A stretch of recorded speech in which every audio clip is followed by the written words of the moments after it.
গল্পের নাম অপেক্ষার আলো। প্রথম পর্ব। অন্ধকারের শুরু। রাত তখন প্রায় 12টা। আকাশ জুড়ে কালো মেঘ, মাঝে মাঝে বিদ্যুতের ঝলকানি। পুরো গ্রামটাকে কয়েক সেকেন্ডের জন্য আলোকিত করে আবার অন্ধকারে ডুবিয়ে দিচ্ছে। বাতাসে কেমন একটা অজানা ভয় মিশে আছে। গ্রামের নাম শান্তিপুর। ছোট্ট একটা গ্রাম, চারিদিকে গাছপালা, সরু কাঁচা রাস্তা আর টিনের ছোট ছোট ঘর।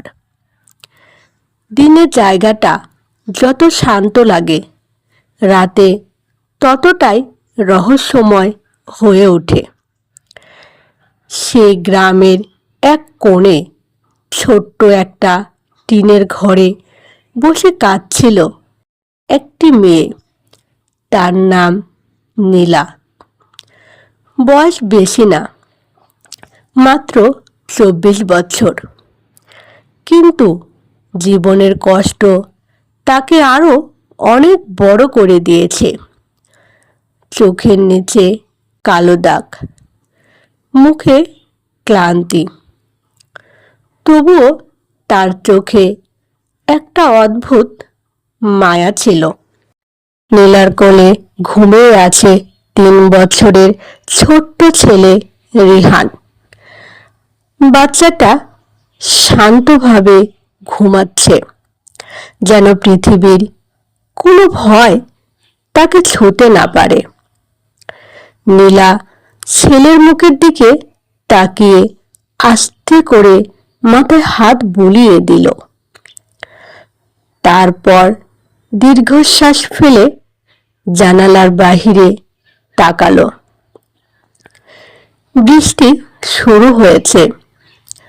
টাপুর টুপুর শব্দে চারপাশ ভরে গেছে।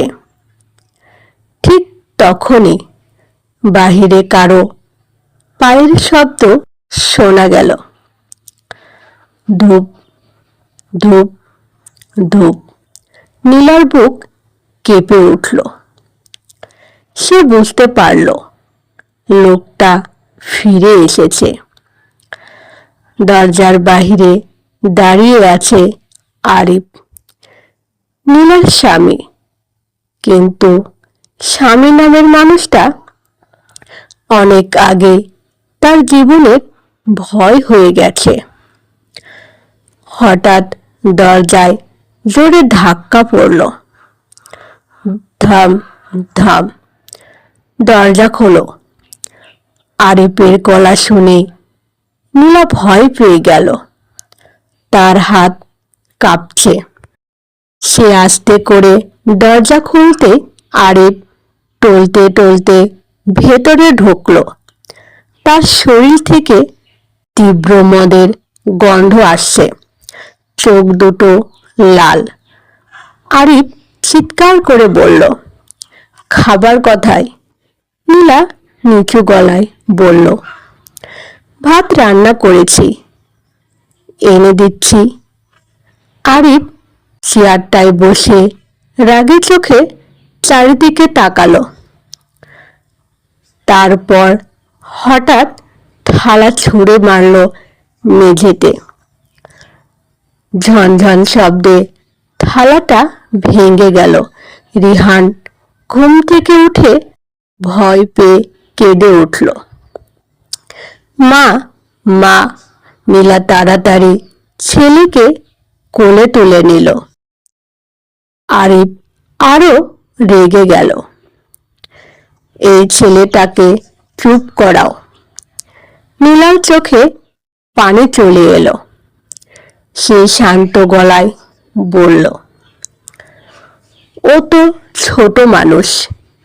আরিফ হঠাৎ উঠে দাঁড়িয়ে নীলার হাত শক্ত করে চেপে ধরল।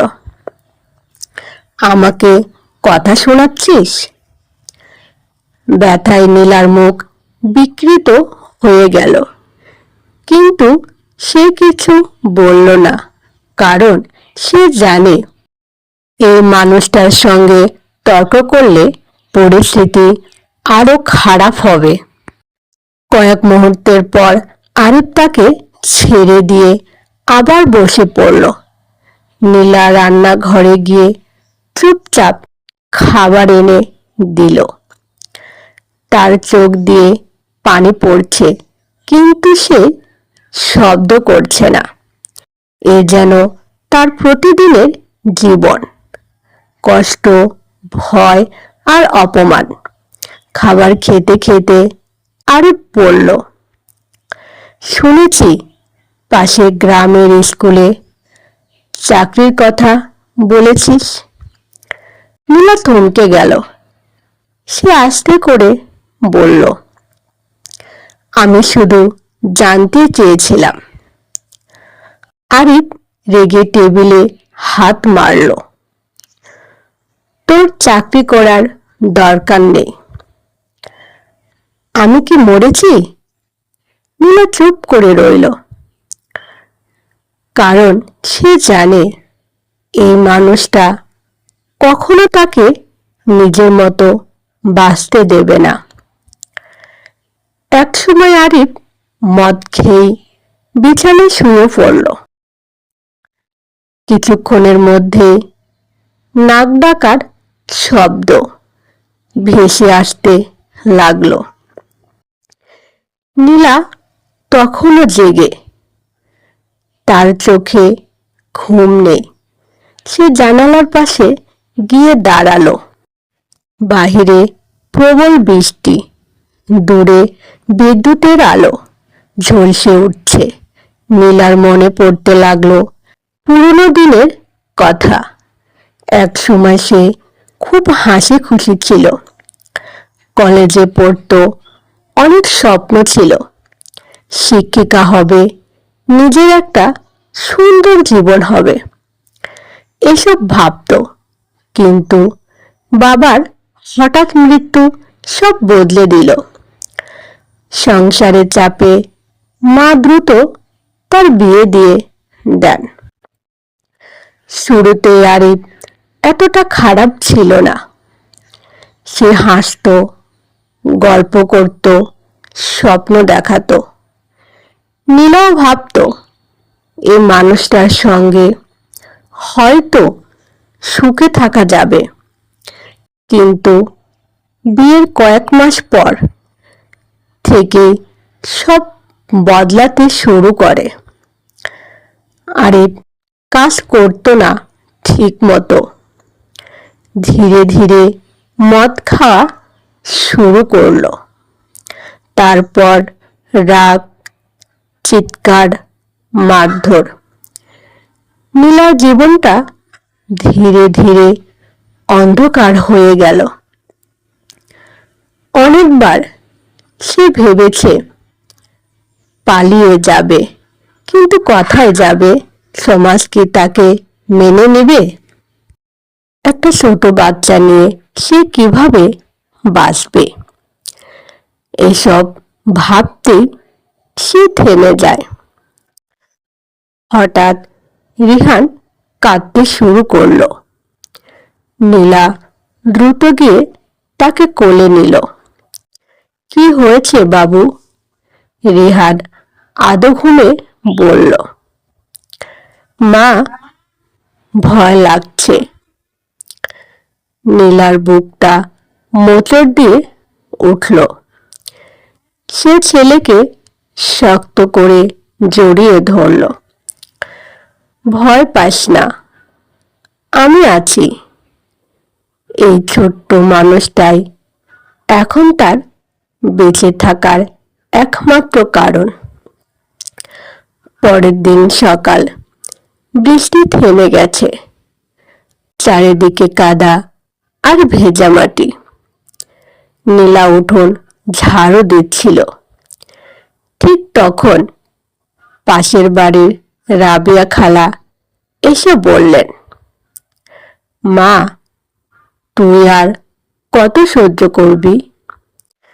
নীলা মাথা নিচু করে রইল। রাবেয়া খালা দীর্ঘশ্বাস ফেললেন। গত রাতে আবার চিৎকার শুনলাম। নীলা কিছু বলল না। গ্রামের মানুষ সব জানে, কিন্তু কেউ কিছু বলে না, কারণ সবাই ভাবে স্বামী স্ত্রীর ব্যাপারে বাহিরে কথা বলা ঠিক না। রাবেয়া খালা আস্তে করে বললেন, তুই চাইলে আমার বাড়িতে কিছুদিন থাকতে পারিস। নীলার চোখ ভিজে উঠল, কিন্তু সে মাথা নেড়ে বলল, না খালা, সমস্যা হবে। ঠিক তখন ঘর থেকে আরে বের হলো। তার চোখ মুখ রাগে ভরা। এখানে কি হচ্ছে? রাবেয়া খালা ভয় পেয়ে চলে গেলেন। আরিফ সন্দেহের চোখে নীলার দিকে তাকালো। সবাইকে আমার নামে লাগাচ্ছিস? নীলা কাপা গলায় বলল, না। আরিফ কিছুক্ষণ তাকিয়ে থেকে বেরিয়ে গেল। নীলা বুঝতে পারল আজও ঝড় আসবে। সারাদিন সে আতঙ্কে কাটালো। সন্ধ্যা নামলো, আকাশে আবার মেঘ জমেছে। আরিফ এখনো ফেরেনি। নীলা মনে মনে দোয়া করছিল আজ যেন শান্তিতে রাতটা কাটে। কিন্তু রাত প্রায় 10টার দিকে বাহিরে হইচই শোনা গেল। কয়েকজন লোক আরিফকে ধরে নিয়ে আসছে। সে পুরো মাতাল। লোকগুলোর একজন বলল, ভাবি, ভাই আজ বাজারে মারামারি করেছে। নীলা লজ্জায় মাথা নিচু করে ফেলল। লোকগুলো চলে যেতে আরিফ আবার চিৎকার শুরু করলো, সব তোর জন্য। হঠাৎ সে ঘরের জিনিসপত্র ছুঁড়ে ফেলতে লাগলো। রেহান ভয় পেয়ে কাঁদছে। নীলার মাথা ঝিমঝিম করছে।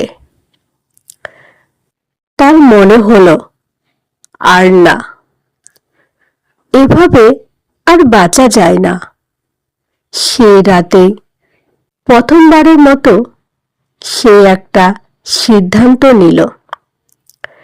সে পালাবে, নিজের জন্য না, তার ছেলের জন্য, যে শিশুটি প্রতিদিন ভয় দেখে বড় হচ্ছে। রাত গভীর হলে আরিফ ঘুমিয়ে পড়ে। নীলা আস্তে আস্তে একটা পুরনো ব্যাগ বের করলো। 2টা কাপড়, কিছু টাকা আর রেহানের জামা গুছিয়ে নিল। তার হাত কাঁপছে, হৃৎপিণ্ড দ্রুত চলছে। সে শেষবারের মতন ঘরটার দিকে তাকালো। এই ঘরে তার কত স্মৃতি, কষ্টের স্মৃতি। চোখ দিয়ে পানি গড়িয়ে পড়ল, কিন্তু সে নিজেকে শক্ত করল। রেহানকে কোলে তুলে নিল। বাহিরে তখন হালকা বৃষ্টি। নীলা ধীরে ধীরে দরজা খুলল। চারপাশ নিস্তব্ধ। সে পা বাড়ালো অজানা পথে। কোথায় যাবে জানে না, কিন্তু একটা জিনিস সে জানে, আজ থেকে তার নতুন জীবন শুরু হবে। আর সেই জীবনের পথ সহজ হবে না, কারণ অন্ধকার এখনো তার পিছু ছাড়েনি। চলবে কি দ্বিতীয় পর্ব। তো বন্ধুরা, গল্পটি যদি ভালো লাগে তাহলে অবশ্যই চ্যানেলটি সাবস্ক্রাইব করবেন, লাইক, কমেন্ট এবং শেয়ার করতে ভুলবেন না প্লিজ।